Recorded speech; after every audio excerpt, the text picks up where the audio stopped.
Victor! One morning, the Fat Controller had a special new job for Thomas. You must look after the steamworks while Victor is at the transfer yards, he said cheerfully. Thomas's firebox fizzled with excitement. He loved visiting the steamworks. Make sure you listen to Victor carefully. He will tell you everything you need to know, the Fat Controller told Thomas. Yes, sir, Thomas whistled happily as he set off. When Thomas arrived at the steamworks, Victor was waiting for him. Everyone liked Victor because he always knew what to do and kept the steamworks running smoothly. Hello, my friend, he smiled. Today is going to be a busy day for you. I like being busy, Victor, tooted Thomas. He couldn't wait to get started. Now, Thomas, said Victor firmly, when an engine comes in, you must listen carefully to their problem. If you get stuck, ask Kevin. A cheerful yellow crane wheeled towards Thomas and Victor. That's right, Thomas, said Kevin. Just ask me if you get in a fix. But Thomas was too excited to listen. He just wanted to get on with his very important job. Don't worry, Victor. I know what to do, he chuffed. You'd better get going or you'll be late. Victor puffed off towards the transfer yards. Thomas was now in charge. Before long, Spencer steamed into the steamworks. His shiny paint was scratched. Where's Victor? Spencer asked.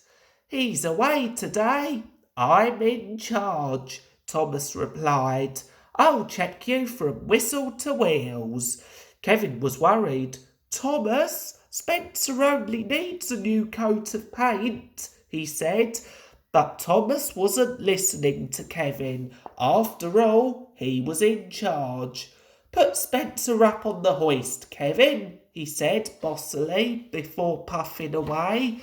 A few moments later, Henry arrived at the steamworks. He was spluttering and stuttering, wheezing and sneezing. He was surprised to see Thomas instead of Victor. Victor is away today. I'm in charge, said Thomas. I know what's wrong. You've been given the wrong coal, Henry. Oh no, Thomas. I have my special coal. The problem is, Henry wheezed.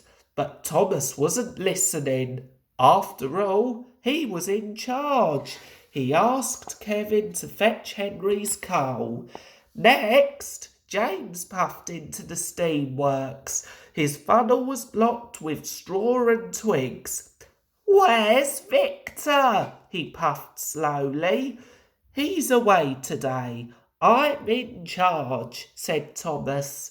What you need is a new funnel, James. Oh no, Thomas, James began. But Thomas wasn't listening. He was in charge. Kevin, find a spare funnel, please, he tooted.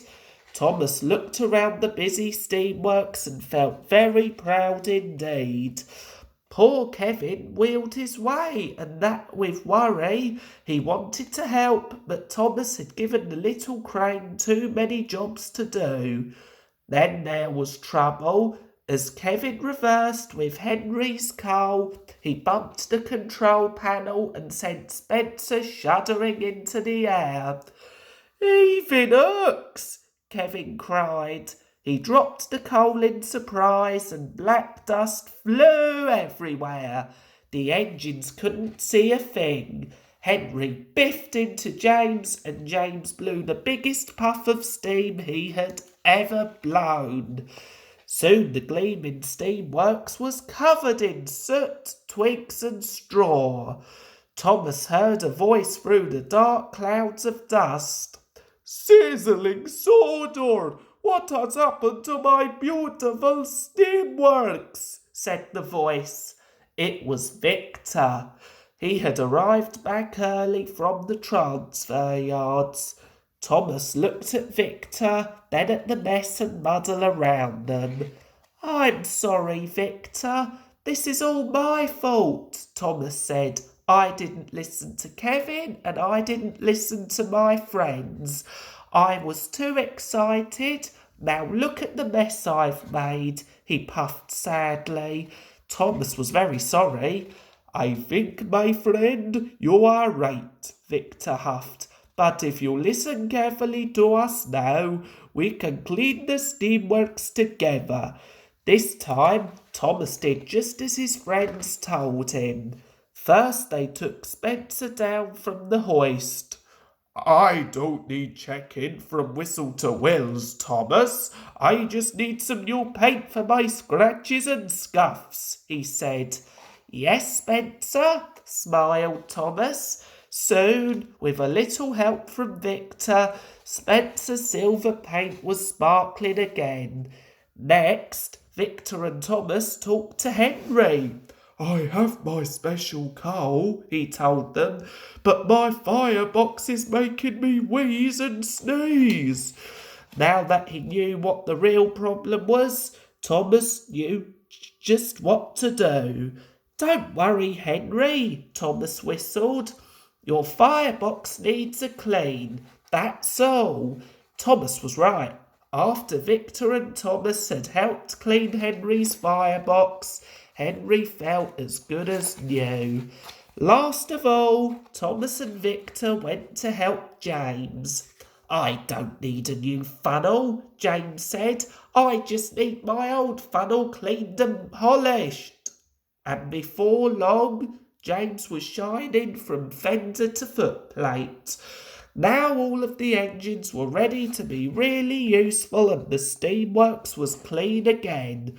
Thomas promised that next time he visited the steamworks, he would listen to what Victor told him.